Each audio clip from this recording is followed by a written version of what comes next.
നമസ്കാരം. നമ്മുടെ രാജ്യത്തെ SIR പ്രക്രിയയിൽ കേരള സംസ്ഥാനത്ത് അതിൻ്റെ ഒരു ഘട്ടം പൂർത്തിയായി അടുത്ത ഘട്ടത്തിലേക്ക് കടക്കുകയാണ്. SIR എന്നത് വോട്ടർ പട്ടികയുടെ പരിഷ്കരണമാണ് എന്ന് പറയുന്നെങ്കിലും വോട്ടർ പട്ടികയിൽ നിന്ന് പരമാവധി പേരെ ഒഴിവാക്കുക എന്ന ഗൂഢലക്ഷ്യമുള്ളവർ നടപ്പാക്കുന്ന പദ്ധതി ആയതുകൊണ്ട് തന്നെ നമ്മുടെ പേര് വോട്ടർ പട്ടികയിൽ ഉൾപ്പെട്ടു എന്ന് ഉറപ്പുവരുത്താൻ നാം ഓരോരുത്തരും ശ്രദ്ധിക്കേണ്ടതാണ്. ഇപ്പോൾ നടന്ന പ്രക്രിയ അനുസരിച്ച് എന്യൂമറേഷൻ ഫോറം 2025 വോട്ടർ പട്ടികയിലുള്ള എല്ലാവർക്കും വിതരണം ചെയ്ത് ആ എന്യൂമറേഷൻ ഫോറം BLOമാർ തിരിച്ചു വാങ്ങി അത് BLO ആപ്പിൽ അപ്ലോഡ് ചെയ്ത ശേഷം ഉള്ള ഡ്രാഫ്റ്റ് ലിസ്റ്റാണ് പ്രസിദ്ധീകരിച്ചിരിക്കുന്നത്. ഈ ഡ്രാഫ്റ്റ് ലിസ്റ്റ് 2 തരം ലിസ്റ്റുകളാണ് പ്രസിദ്ധീകരിക്കപ്പെട്ടത്. ഒന്ന് ASD ലിസ്റ്റ് എന്ന് പറഞ്ഞ് ആദ്യം പ്രസിദ്ധീകരിച്ചു. ആബ്സെൻറ്റീസ്, ഷിഫ്റ്റഡ്, ഡിലീറ്റഡ് അല്ലെങ്കിൽ ഡെത്ത് എന്ന് പറയപ്പെടുന്ന ലിസ്റ്റാണ് ASD ലിസ്റ്റ്. അതിൽ മരിച്ചുപോയവർ, സ്ഥലം മാറിപ്പോയവർ, BLO എത്തിയ ശേഷം കണ്ടെത്താനാവാത്തവർ എന്നിവരുടെ ലിസ്റ്റ് ആണ് ആദ്യം പ്രസിദ്ധീകരിച്ചത്. അതിനുശേഷം അവശേഷിച്ച ഫോം തിരിച്ചു കിട്ടിയ ഫോമുകളുടെ എല്ലാം ചേർത്തുകൊണ്ടുള്ള കരട് ലിസ്റ്റ് പ്രസിദ്ധീകരിച്ചിട്ടുണ്ട്. ഒന്നാമതായി നമ്മൾ ചെയ്യേണ്ടത് ഈ 2025 വോട്ടർമാരായി BLOയ്ക്ക് ഫോം കൊടുത്തിട്ടുള്ള എല്ലാവരും, തിരിച്ച് ഫോം കൊടുത്തിട്ടുള്ള എല്ലാവരും കരട് ലിസ്റ്റിൽ ഉൾപ്പെട്ടോ എന്ന് പരിശോധിക്കണം. കരട് ലിസ്റ്റിൽ ഉൾപ്പെട്ടോ എന്ന് പരിശോധിക്കാൻ നമുക്ക് 3 മാർഗ്ഗങ്ങളുണ്ട്. ഒന്ന് CEO-യുടെ, അതാ സ്റ്റേറ്റ് ചീഫ് ഇലക്ടറൽ ഓഫീസറുടെ CEO കേരള, അദ്ദേഹത്തിൻ്റെ സൈറ്റ് കയറി നോക്കുക.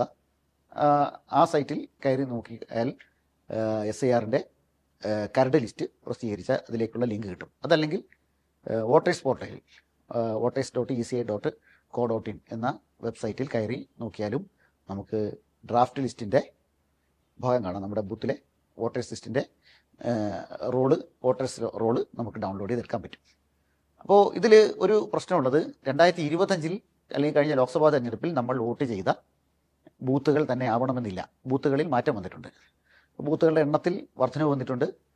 അതനുസരിച്ച് ചിലപ്പോൾ നമ്മൾ കഴിഞ്ഞ തവണ വോട്ട് ചെയ്ത ബൂത്തിലെ വോട്ടേഴ്സ് ലിസ്റ്റ് പരിശോധിച്ചാൽ നമ്മുടെ പേര് കണ്ടില്ലെന്ന് വരും. അപ്പോൾ ഒന്നുകൂടി പരിശോധിക്കുക, തൊട്ടടുത്ത ബൂത്തുകളിലും കൂടി പരിശോധിക്കേണ്ടി വരും. അതിനേക്കാൾ എളുപ്പത്തിൽ ഓരോരുത്തരുടെയും ഇൻഡിവിജ്വലായിട്ട് പരിശോധിക്കണമെങ്കിൽ നമ്മളുടെ എപ്പിക് നമ്പർ ഉപയോഗിച്ച് പരിശോധിക്കാനുള്ള ലിങ്കുമുണ്ട്. ആ ലിങ്കും നമ്മൾ വോട്ടേഴ്സ് പോർട്ടലിൽ കയറിയാൽ അല്ലെങ്കിൽ CEO-യുടെ സൈറ്റിൽ കയറിയാൽ ലഭ്യമാകും. അപ്പോൾ ആ ലിങ്ക് ഇവിടെ വീഡിയോയിൽ ഡിസ്പ്ലേ ചെയ്യുന്നതാണ്. ഈ 2 ലിങ്കുകളും നമുക്ക് ലഭിച്ചുകൊണ്ട് നമ്മുടെ പേര് ഡ്രാഫ്റ്റ് ലിസ്റ്റിലുണ്ടോ എന്ന് പരിശോധിക്കണം. ഉണ്ട് എന്ന് ഉറപ്പ് വരുത്തിയാൽ നമ്മൾ വോട്ടർ പട്ടികയിൽ ഉണ്ട് എന്ന് അതിന് ഉറപ്പില്ല. ഈ ഡ്രാഫ്റ്റ് ലിസ്റ്റിൽ ഉണ്ട് എന്നതുകൊണ്ട് ഫൈനൽ ലിസ്റ്റിൽ വരണമെന്നില്ല. പിന്നീട് 2 തരം ആളുകൾ കൂടി ഈ ലിസ്റ്റിൽ നിന്ന് വീണ്ടും ഒരു പരിശോധനയ്ക്കായി വിധേയരാകേണ്ടി വരും. അതിൽ ഒരു തരം എന്ന് പറയുന്നത് ലോജിക്കൽ ഡിസ്ക്രിപ്പൻസീസ് വരുന്നതാണ്. അതായത് 2002 വോട്ടർ പട്ടികയുമായി ഉള്ള ഒരു ബന്ധമാണല്ലോ ഈ SIRൻ്റെ അടിസ്ഥാനം. അപ്പോൾ നമ്മൾ 2025 വോട്ടർ പട്ടികയിലെ നമ്മുടെ പേരും 2002 വോട്ടർ പട്ടികയിലെ നമ്മുടെ പേരും തമ്മിൽ വളരെ വ്യത്യസ്തമായിട്ടുള്ള അന്തരമുണ്ടെങ്കിൽ, അല്ലെങ്കിൽ ഏജിൽ വ്യത്യസ്തമായ അന്തരമുണ്ടെങ്കിൽ, ചെറിയ വ്യത്യാസങ്ങൾ പ്രശ്നമില്ല.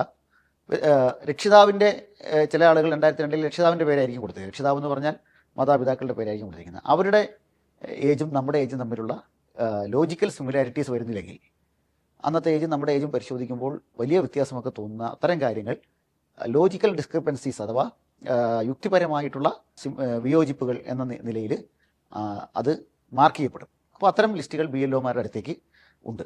അത് എങ്ങും ലിസ്റ്റിൽ പ്രസിദ്ധീകരിച്ചിട്ടില്ല, BLOമാരുടെ അടുത്ത് ബന്ധപ്പെട്ടാലാണ് ലഭ്യമാവുക. അപ്പോൾ അത്തരം ആളുകളെ BLOമാർക്ക് തന്നെ തിരുത്താവുന്നത് BLOമാർ തന്നെ തിരുത്തും. അല്ലാത്ത സംശയങ്ങളുണ്ടെങ്കിൽ BLOമാർ നമ്മളെ ബന്ധപ്പെടും. അതിനാവശ്യമായ രേഖ നമ്മൾ കൈമാറണം. അപ്പോൾ നമ്മുടെ പേരിൽ വ്യത്യാസം ഉണ്ടെങ്കിൽ നമ്മുടെ രേഖ, നമ്മളിപ്പോൾ നിലവിൽ രേഖകളൊന്നും കൊടുത്തിട്ടില്ല, ഫോം പൂരിപ്പിച്ച് കൊടുക്കുക മാത്രമാണ് ചെയ്തത്. കൃത്യമായ രേഖകൾ കൊടുത്ത് അതിലെ കറക്ഷൻസ് വരുത്താവുന്നതാണ്.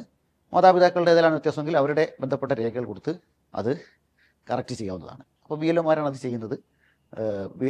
വ്യത്യാസമുണ്ടെങ്കിൽ BLOമാർ നമ്മളെ സമീപിക്കും. നമ്മൾ അങ്ങോട്ടേക്ക് BLOമാരെ സമീപിക്കുകയാണ് നല്ലത്. നമ്മുടെ പേര് ലോജിക്കൽ ഡിസ്ക്രിപ്പൻസിയിൽ വന്നിട്ടുണ്ടോ എന്ന് പരിശോധിക്കുകയാണ് നമ്മൾ ചെയ്യേണ്ടത്, ഒന്നാമതായി. രണ്ടാമത് മറ്റൊരു കൂട്ടരുടെ ലിസ്റ്റ് കൂടി ഉണ്ട്. അത് ഈ 2002 ബന്ധം അത് കൃത്യമായി സ്ഥാപിക്കപ്പെടാത്തവരാണ്. ഇപ്പോൾ 2002 വോട്ടർ പട്ടികയിൽ നമ്മുടെ സ്വന്തം പേരുണ്ടെങ്കിൽ അത് നമുക്ക് എൻ്റർ ചെയ്യാമായിരുന്നു. മാതാപിതാക്കളുടെയോ ഗ്രാൻഡ് പേരൻസിൻ്റെയോ പേരുണ്ടെങ്കിൽ അതും ചേർക്കാമായിരുന്നു. പക്ഷേ അത് തെറ്റായി ചേർത്തിട്ടുള്ള ആളുകളുണ്ട്. ബന്ധുവിൻ്റെ പേര് എന്ന ഫോറത്തിലെ കോളം കണ്ട് തെറ്റിദ്ധരിച്ച്, അത് CEO തന്നെ അത് തെറ്റിദ്ധരിപ്പിക്കുന്ന രീതിയിൽ ഒരു പത്രസമ്മേളനത്തിൽ ചില ചാനലുകളിലൂടെ പറയുകയുണ്ട്. അതുകൊണ്ട് തന്നെ പല ആളുകളും സഹോദരൻ്റെ പേര്, സഹോദരിയുടെ പേര്, ചിറ്റപ്പന്മാരുടെ പേര് ഇങ്ങനെയൊക്കെ വെച്ചിട്ടുണ്ട്. മാതാവിൻ്റെയോ പിതാവിൻ്റെയോ ഗ്രാൻഡ് പേരൻസിൻ്റെയോ പേരുകളാണ് 2002 ബന്ധുവിൻ്റെ പേരായി വെക്കേണ്ടിയിരുന്നത്. അപ്പോൾ അങ്ങനെ വെക്കാത്ത ആളുകളുടെ പ്രത്യേകമായ അവരുടെ ഫോറം തിരിച്ച് BLOയുടെ കയ്യിലുണ്ട്. അപ്പോൾ അത്തരം ഫോറത്തിൽ അതിൽ നമ്മൾ വന്നിട്ടുണ്ടോ എന്ന് നമ്മൾ പരിശോധിക്കണം. അങ്ങനെ ഉണ്ടെങ്കിൽ നമ്മളെ ഹിയറിങ്ങിന് വിളിക്കും.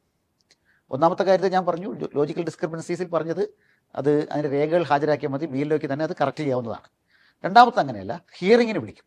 അപ്പോൾ ഹിയറിങ്ങിന് വിളിക്കുമ്പോൾ നമ്മൾ നമ്മളുടെ 2002 ബന്ധത്തെ കൃത്യമായി, മാതാപിതാക്കളുടെ ബന്ധത്തെ കൃത്യമായി സ്ഥാപിക്കുന്ന ലിസ്റ്റ് കൊടുക്കണം. അതല്ലെങ്കിൽ നമ്മളുടെ ജനനരേഖകൾ വേണം.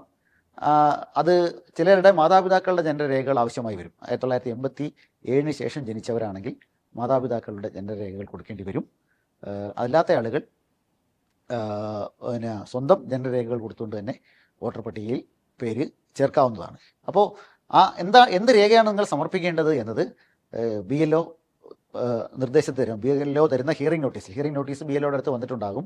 ആ ഹിയറിംഗ് നോട്ടീസും തീയതിയും ഉണ്ടാകും. പ്രത്യേകമായ ഹെൽപ്പ് ഡെസ്കുകൾ അതിനുവേണ്ടി സർക്കാർ ഒരുക്കുന്നുണ്ട്.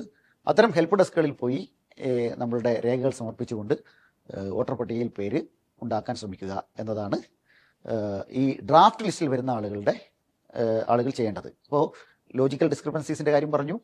അതേപോലെ തന്നെ 2002 നമ്മുടെ വോട്ടർ പട്ടികയിലുള്ള 2002 വോട്ടർ പട്ടികയുമായി നമ്മളുടെ ബന്ധം സ്ഥാപിക്കുന്ന കാര്യത്തിൽ വന്നിട്ടുള്ള തെറ്റുകൾ തിരുത്താനുള്ള കാര്യമാണ് ഹിയറിങ്ങിന് ഹാജരായി നമുക്ക് തിരുത്താവുന്നത്. ഇനി ഇതിൽ വരാത്ത ആളുകൾ, ഈ ഡ്രാഫ്റ്റ് ലിസ്റ്റിൽ വരാത്ത ആളുകൾ അവരെന്താണ് ചെയ്യേണ്ടത് എന്നതാണ് പ്രധാനപ്പെട്ട കാര്യം. അങ്ങനെയുള്ള ആളുകൾ നമുക്ക് അക്ഷയ സെൻറ്ററിൽ പോയാൽ ഫോറം 6 എന്ന് പറയുന്ന ഇലക്ഷൻ കമ്മീഷൻ്റെ തന്നെ ഫോറം 6 ഓൺലൈനിലൂടെ നമുക്ക് ഫില്ല് ചെയ്ത് കൊടുക്കാവുന്നതാണ്. അക്ഷയ സെൻറ്ററിൽ പോയോ അല്ലെങ്കിൽ സ്വന്തമായി ചെയ്യാവുന്നവർക്ക് സ്വന്തമായും ചെയ്യാവുന്നതാണ്.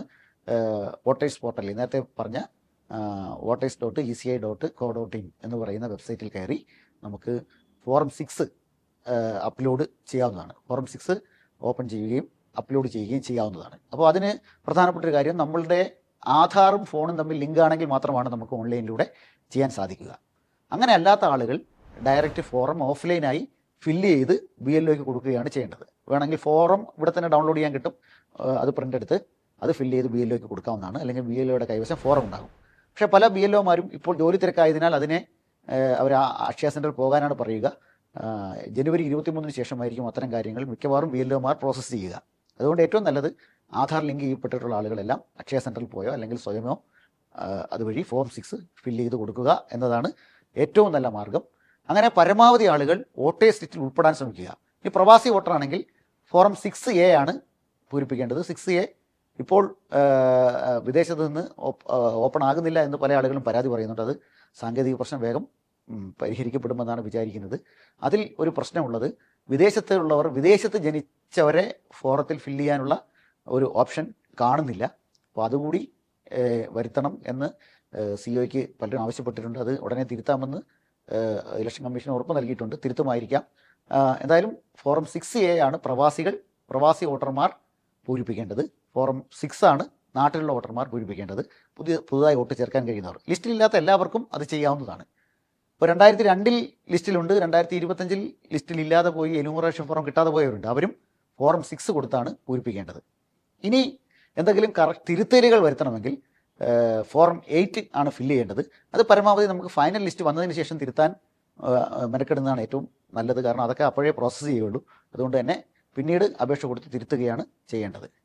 ഇത്രയും കാര്യങ്ങൾ നമ്മുടെ മുമ്പിൽ ശ്രദ്ധയിലുണ്ടാവുകയും SIRൻ്റെ നമ്മുടെ ഈ SIRുമായി ബന്ധപ്പെട്ട പ്രക്രിയയിൽ നമ്മൾ പങ്കാളിയാവുകയും SIRലൂടെ പരമാവധി നമ്മളെ പുറന്തള്ളാമെന്ന് വിചാരിക്കുന്ന ആ അധികാരികളുടെ നീക്കത്തെ പരാജയപ്പെടുത്തുകയും ചെയ്യണം. പരമാവധി വോട്ടർമാരാവുക എന്നത് വോട്ടേഴ്സ് ലിസ്റ്റും പൗരത്വവും തമ്മിൽ ബന്ധിപ്പിക്കുന്ന രീതി ഇപ്പോൾ തുടർന്നു വരുന്നതുകൊണ്ട് പരമാവധി വോട്ടേഴ്സ് ലിസ്റ്റിൽ പേര് ചേർക്കാനുള്ള നീക്കം എല്ലാവരും നടത്തി വോട്ടേഴ്സ് ലിസ്റ്റിൽ സമ്പൂർണ്ണമായി പേരുണ്ടാവുക എന്ന് അതിലേക്ക് നീങ്ങണം. ഇപ്പോൾ നമ്മൾക്കറിയാം, കരട് ലിസ്റ്റിൽ വ്യാപകമായ ആളുകളുടെ പേരുകൾ വെട്ടിപ്പോയിട്ടുണ്ട്. അതിൽ പല ആളുകളെയും കാണാനില്ല എന്ന പേര് പറയുന്നുണ്ട്. ഇതിൻ്റെ ഒരു പ്രധാനപ്പെട്ട ഒരു പ്രശ്നം, വ്യാപകമായി വ്യാജ വോട്ടുകൾ ചേർത്തവർ ഇതിലൂടെ പുറത്താകുമെന്നാണ്. പക്ഷേ അവർക്കെല്ലാം ഫോറം 6 കൊടുത്തിട്ട് വീണ്ടും തിരിച്ചു വരാനുള്ള വഴിയും കൂടി ഇലക്ഷൻ കമ്മീഷൻ തന്നെ ഒരുക്കിയിട്ടുണ്ട്. അതുകൊണ്ട് അതിൽ വലിയ കാര്യമൊന്നുമില്ല എന്നാണ് നമുക്ക് മനസ്സിലാക്കാൻ കഴിയുന്നത്. ഏതായാലും SIR എന്ന് പറയുന്ന ഒരു ഗൂഢപദ്ധതിയാണ്. ഈ ഗൂഢപദ്ധതിയെ നമ്മൾ കൂടുതൽ പേർ വോട്ടേഴ്സ് ലിസ്റ്റിൽ പേര് ചേർത്തുകൊണ്ട് പരാജയപ്പെടുത്തുകയാണ് വേണ്ടത് എന്ന് സൂചിപ്പിക്കുകയാണ്. എല്ലാവർക്കും അഭിവാദ്യങ്ങൾ.